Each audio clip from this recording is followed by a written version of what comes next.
Bhakti offers answers to the questions, why do I suffer? How can I end it? Throughout the day in spiritual India, as they have done for millennia, ordinary people, ascetics, renunciates, yogis, worshippers of gods, priests and mystics light fires, chant mantras, study ancient texts, meditate, fast, and perform a dizzying array of rituals with the hope of escaping from impermanence and suffering to achieve lasting happiness. Thoughtful people the world over are impelled toward spiritual systems in search of purpose, meaning, and happiness. Most people inquire or take up a spiritual path to address existential angst, to answer life's deepest questions, or because they're suffering or simply unfulfilled. A central truth of all the yoga paths and other traditions such as Buddhism is that human life is harassed by suffering.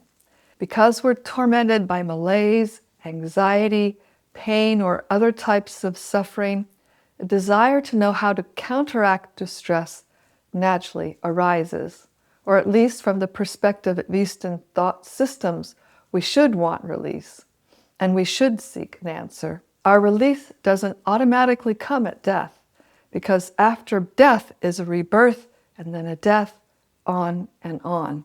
This is called samsara. Reincarnation is beneficial because we have more than one opportunity, more than one life, to achieve spiritual perfection, to get it right. And some people like the idea of reincarnation, perhaps because they can exist forever. But it's also a cycle that keeps us in the material world, which is a place of suffering.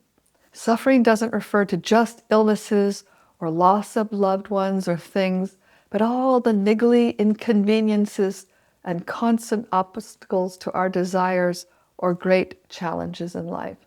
Bhakti views suffering as an impetus for the soul to seek freedom and go home.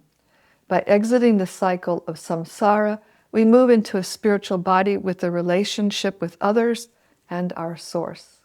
Our home is on the spiritual plane of existence, which is a blissful realm without fear or death and free from all types of suffering. Here in the material world, we suffer in three ways: from the body and mind, from other living entities, and from nature. We experience so many inconveniences of the mind-body, such as physical and mental limitations and disturbances, unwelcome mental, emotional states, illness, and death. Other beings may cause mental or bodily harm, and we suffer from natural disasters like tsunamis, hurricanes, earthquakes, famines, epidemics, pandemics, and other upheavals. We seek comfort, peace, and happiness, but when we take the tally, if we're honest, we may find we suffer more than we enjoy. Suffering is a supreme motivator for change. In short, the world is trying to get us to change. Suffering exists to get us to change our angle of vision and our behavior so that we can become resituated in our pure state as spiritual beings. Man comes from the Sanskrit word manu, which means a thinker. Humans have the unique capacity to reason and contemplate our predicament. Now, Vedanta says that the soul's evolution up to the human body is rare, and it's gifted with the specific intent that we can use our faculties to become free of samsara. Though samsara is endless, a human being can end it. We're to become curious, take pause, and seek answers about how to find our freedom. Sri Chaitanya, who in my tradition is to Bhakti as Buddha is to Buddhism, says, "Turn within. The self is a unit of joy. Coming to know yourself will bring you in touch with that inherent joy." In Bhakti, as you come to know your true self, you automatically come into contact with your divine friend, who is your source, maintainer, and protector, because he's sitting right next to you in the heart. We'll learn much more about Sri Chaitanya in an upcoming episode. But right now, let's take a step back and consider how we're currently navigating life.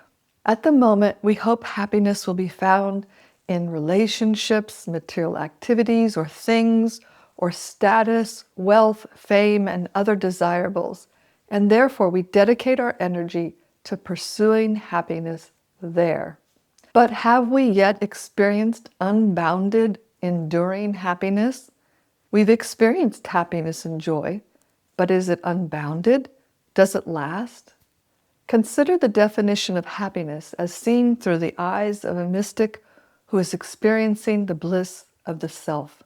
They say that what we now call happiness is simply a momentary cessation of distress. It can't rightly be called happiness because it's temporary and far from the ecstatic, normal condition of the self.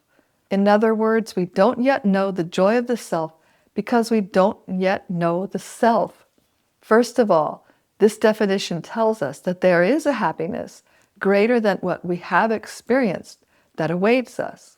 That joy of the self is what we're meant to seek. So why are we suffering anyway? Factually, the discord we suffer is because we identify with the wrong things. We identify with our body, our nationality, our gender, our job, and without realizing it, that all these things are external to our true self and are not our real identity. When we begin to understand the self, then we understand our relationship with the world and the Supreme. The Bhagavad-gita, one of the most revered texts in yoga and Vedanta, says that we suffer because we are out of harmony with Dharma, or the sacred order that underlies all things. To educate us, to grant knowledge that can brighten the landscape in front of us, the Gita concisely breaks down reality with a capital R into 5 broad categories, and then it explains their interrelationships and shows how harmonious relationships between us, others, and the world and the Supreme will bring us peace and prosperity and make the world a more livable place. When we act in harmony with Dharma, we make good karma, and when we act against Dharma, we make bad karma.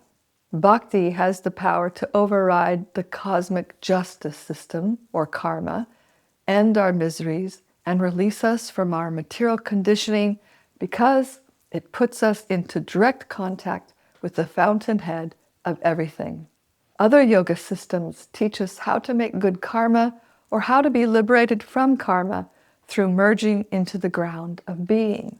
Bhakti works differently. It takes us above karma by plugging us into the grace of the divine. So, to summarize, the root of our ignorance and the suffering that pursues is our inability to identify our true self.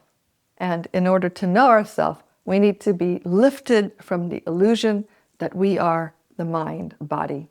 This is only possible in contact with spirit. No person, knowledge system, organization, nothing material can release us. We can be released only by contact with spirit.